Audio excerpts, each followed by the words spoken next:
आणि आतापर्यंत सोयाबीन खरेदीसाठी मुदतवाढ किती वेळा दिली गेली आणि सोयाबीन खरेदीसाठी आता मुदतवाढ द्यायला अडचणी नेमक्या काय आहेत तेही बघूयात। ऑक्टोबर पासून राज्यामध्ये सोयाबीनची खरेदी करायला सुरुवात झाली। जी खरेदी आपण पाहतोय ती शासकीय स्तरावरची खरेदी आहे। 12 जानेवारी पर्यंत ही खरेदी केली गेली।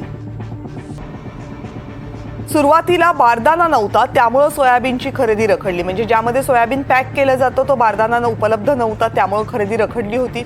मग केंद्र सरकारने 31 जानेवारी पर्यंतची मुदतवाढ सोयाबीन खरेदीसाठी दिली होती।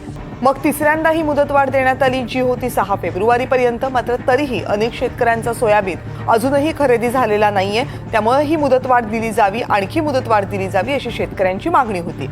महाराष्ट्रामध्ये आता प्रॉब्लेम काय काय? महाराष्ट्रामध्ये 1,12,13,848 क्विंटल इतक्या सोयाबीनची खरेदी आतापर्यंत झालेली आहे। खरेदी केलेलं सोयाबीन हे वेअरहाऊसला साठवलं गेलेलं नाहीये, ते अजूनही तसंच आहे। सोयाबीननं भरलेल्या गाड्या अनेक ठिकाणी आहेत तशा उभ्या आहेत।